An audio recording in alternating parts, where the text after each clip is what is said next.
Ang Arroz Valenciana, most of the time ay niluluto ng may okasyon. Nasumpungan ko lang namang magluto sa totoo lang ng ating recipe for today.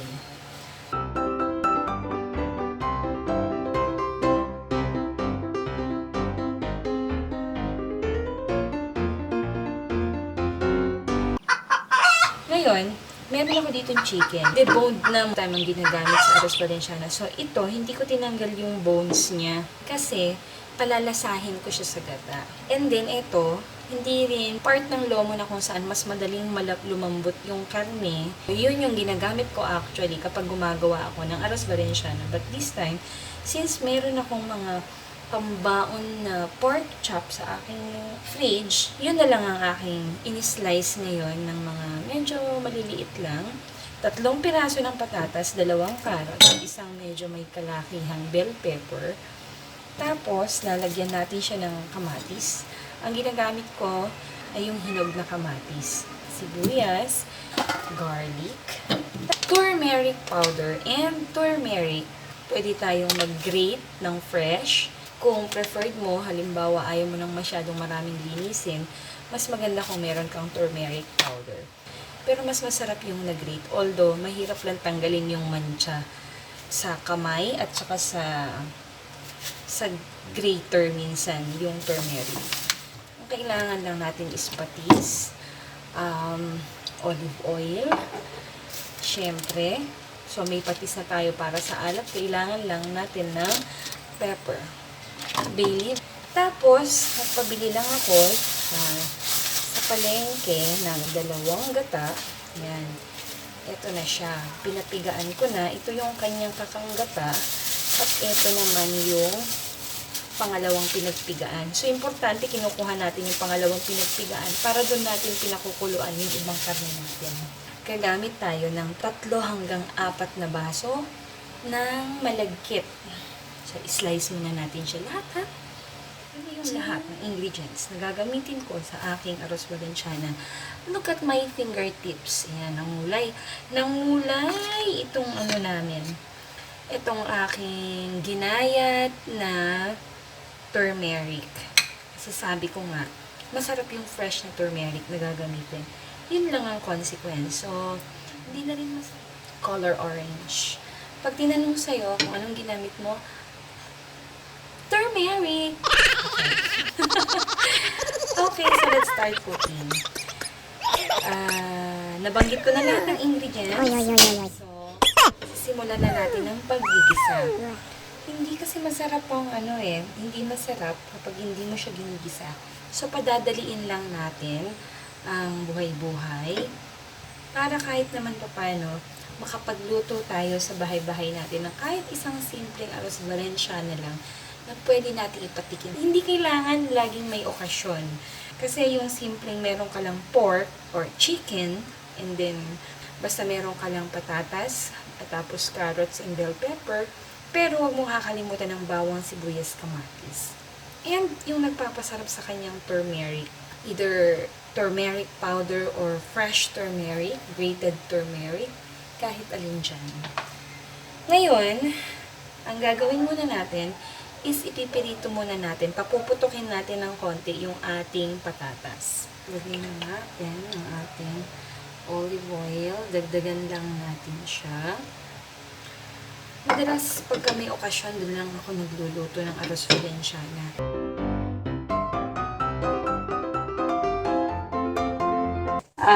Iginisa ko na yung bawang sibuyas.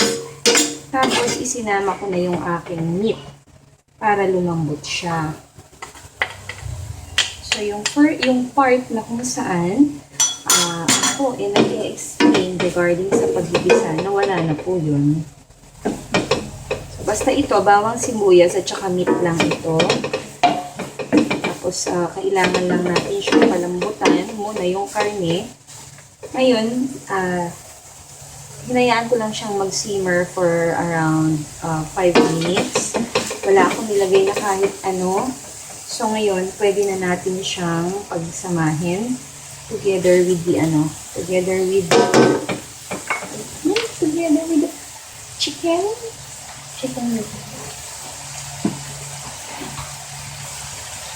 Ayan. So, pagsasamahin na natin yung chicken meat at saka yung pork. Since nakulo na siya ng konti ng dito. Ayan, kung makikita nyo, meron akong hindi na-deboned yung aking chicken. Hayaan lang natin na lumasa yung manok sa kanya. Tapos, ilalagay natin sa kanyang una itong pangalawang pinagpigaan. Ayan, hayaan natin siyang kumulo. And, dadagdagan natin siya ng 1 cup of water. Kasi kailangan lumambot ng maayos yung ating pork. Kailangan, pag nagluluto tayo, sasarapan niyo lang palagi. And then, together with that, pwede na natin ilagay itong ating dahon ng laurel, with pepper, and yung ating bouillon cubes. I'm cooking 3 cups of malagkit lang naman. Kailangan lang palasahin nating mabuti yung ating mga panangkap. After nyan, pwede na natin ilagay itong ating turmeric. Why? Siyempre, para lumasa na rin siya sa meat. And, yung ating tomato. Yan. Oops, kung tutusin yung kamatis, dapat isinama yan kanina nagkikisa. But, since palalambutan ko naman ng gusto yung ating meat, sama natin siya. Ngayon, hindi mamaya. Ngayon, hindi kanina. Kamali na nga ito, diba? Dapat talaga bawang sibuyas, kamatis, tapos pork. So, habang hinihintay natin siyang kumukulo-kulo at habang hinihintay natin lumambot, ito na lang yung ating mga ilalagay na. Ito na lang yung ating mga gulay-gulay. Pwede na natin hugasan yung ating malagkit. Okay. Ito yung aking malagkit. So, ibinababad ko siya. Kapag alam mong paluto or feeling mo, hindi naman lalagpas sa 1 oras itong pagpapalambot mo ng kanyang mga karne, ibabad mo lang ng bahagya yung malagkit para medyo madaling maluto yung ating malagkit na hindi kinukulang sa katubigan. Okay, sisilipin natin. Yan. Ito na yung ating pork, chicken, with tomatoes, and curry yung dating niya.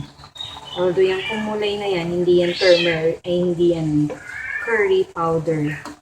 That's turmeric.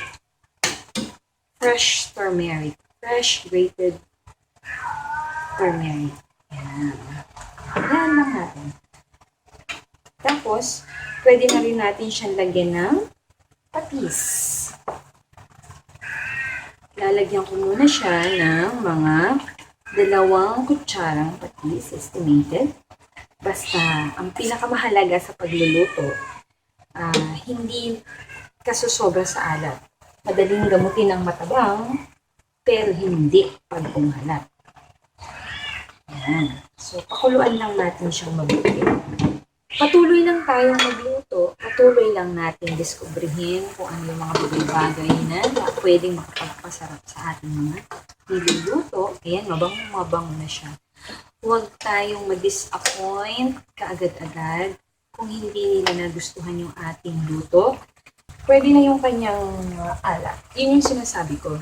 Pwede na. Pero dahil kukulangin yan dahil lalagyan pa natin siya ng iba't ibang gulay plus yung ating malagkit na bigas. Hayaan lang natin siya. Okay. Yan.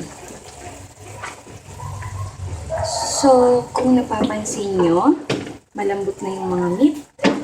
Tapos, lusaw-lusaw na rin yung ating mga tomatoes. Ayan. At, makikita ko na yung kanyang nagsasarsang oil nung yung oil, na idagdag na dyan yung oil ng ating pork. Ilalagay na natin yung ating malagkit. Ayan. Ngayon ko palang tinanggal yung water niya. So, halos naka 15 minutes din siya na nakababad sa tubig. Ngayon, para hindi madurog, unahin natin yung malagkit.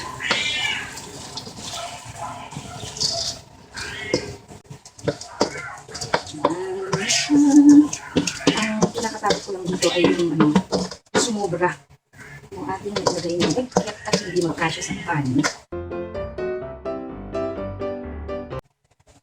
Yan. Ihahalo natin yan dito. Nagkita na natin yung lasa na kanina. So, para madali-dali ang ating luto. Tapos, kailangan even yung pagkakahalo natin sa kanina.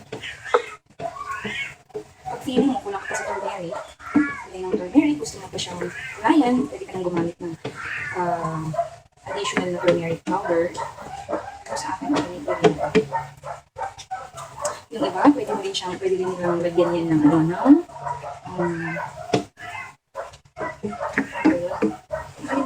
nakalimutan ko. Okay. Ngayon, yung ating kakanggata, kakalahatiin ko muna. Or less than kalahati. Pakukuluin ko muna to ng bahagya para yung ating malagkit ay maluto ng maayos.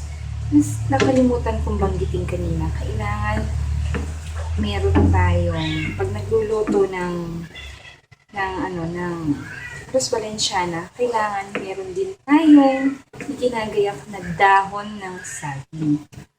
Kasi pagkatapos itong maluto, itong itong pan na nakaredy sa ating tabi, ay gagamitin natin yan para ilipat siya sa bahagyang painitan sa dahon ng saging. Okay. Ngayon, ilalagay ko na yung ating mga gulay. Kalat-kalat. Kalat.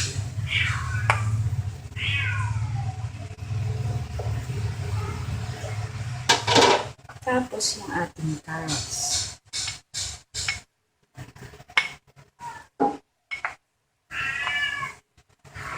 So, diba? Ganyan lang pero para siyang Paskong-Pasko. Parang espesyal na espesyal. Pero take note ha, kulang pa yung rekado natin. Wala pa yung green, bell pepper, green peas, wala pa tayong pasas. Pero dahil nagluluto ako minsan ng pasta, meron ako na itabing olives. So pwede natin i-garnish mamaya yung olives sa kanya. And egg, hard-boiled nyo lang.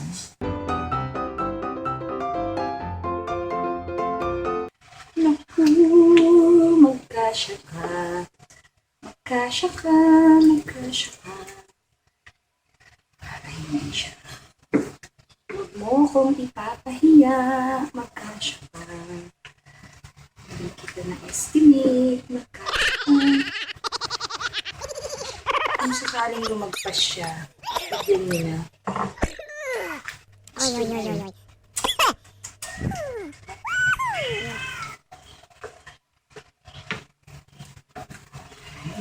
Tatakpan muna natin yan. Kasi hindi magluluto yung ating malagkit.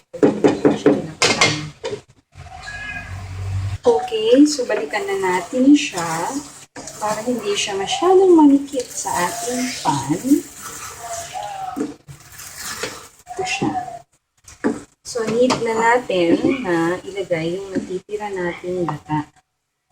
Haluin para makuha natin yung balancing timpla. So, nakikita ko mukha namang magkakasya na Arroz Valenciana dito sa ating pan.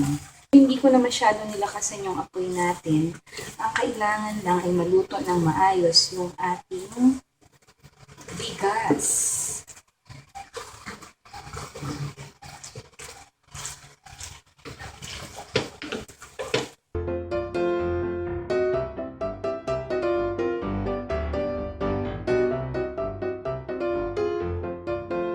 Okay, maaaring sa inyong paningin, kulang ang kulay ng ating Arroz Valenciana, pero ito ay lutong pang-ordinaryong ngayong araw na pwede pa rin natin gawing espesyal.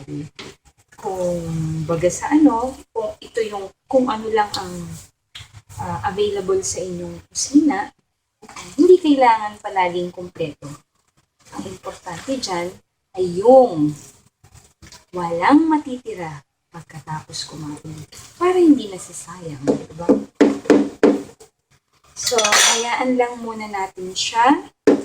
Naka-low heat naman ang ating stove.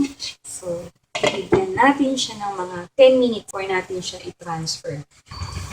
Okay, sabi ko nga kailangan natin ng dahon ng saging. So, I am preparing another pan. Okay. So, this one, it's almost done. Halos luto na siya. Siguro mas maganda isi-switch ko para makita nyo yung outcome. Pinagpalit muna natin itong pan para may i-arrange natin ang gusto.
Ito na yung ating isang slice.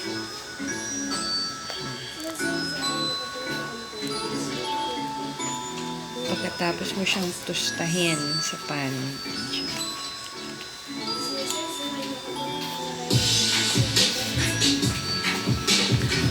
1/4 na lang yan.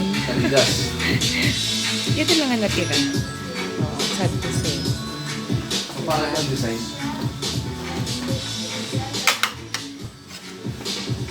Pagka na-toast siya ng bahagya sa pan. Gano'n? Kulat-kulat siya. Loading yung tutong. Hindi naman yan tutong. Hindi crunchy lang.